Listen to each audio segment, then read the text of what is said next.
স্বাধীনতা। মইতো লিখিব নোৱাৰিলোঁ তোমাৰ নাম মোৰ স্কুলৰ নোটবহীত, মোৰ ডেস্ক আৰু গছবোৰত।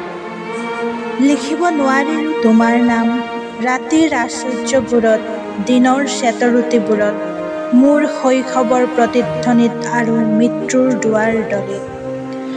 লিখিব নোৱাৰিলোঁ তোমাৰ নাম শীতৰ ৰাতিপুৱাবোৰত, গ্ৰীষ্মৰ সন্ধিয়াবোৰত, উদাস চৰাইৰ চুবুৰিটোত, ভাগিব ধৰা ঘৰবোৰত, সাজিব ধৰা ঘৰবোৰত, জোনাকৰ চোতালত আৰু ৰিমঝিম বৰষুণজাকৰ কোমল শব্দত।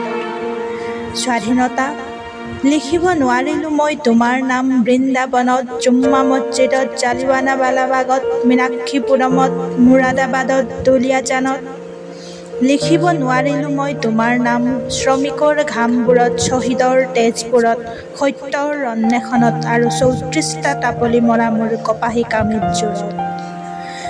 লিখিব নোৱাৰিলোঁ মই তোমাৰ নাম বন্ধুৰ দীঘল হুমুনিয়াহবোৰত, আম্বেদকাৰৰ শোৱনি কোঠাত, সংবিধানৰ কোনো এটা দফাত, ছুপ্ৰিম কোৰ্টৰ বেৰবোৰত, গান্ধীজীৰ উপাসনা কোঠাত, মাউণ্টবেটেনৰ সমাধিৰ ওপৰত। আনকি স্বাধীনতা। লিখিব নোৱাৰিলোঁ মই তোমাৰ নাম মোৰ দেশৰ ত্ৰিৰংগা পতাকাখনত। যদিহে কাহানি বা কোনো এক শুভ মুহূৰ্তত কোনোবা দৈৱকী মাতৃয়ে প্ৰসৱ কৰে অষ্টম সন্তানৰ। স্বাধীনতা।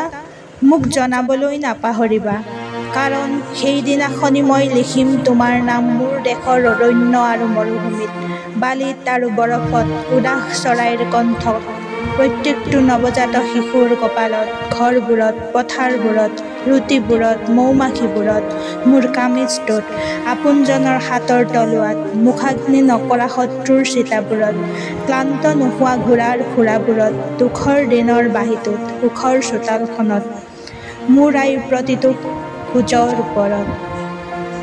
আহ স্বাধীনতা। সেইদিনাখন গোটেই বাণী লিখিম মই তোমাৰ নাম।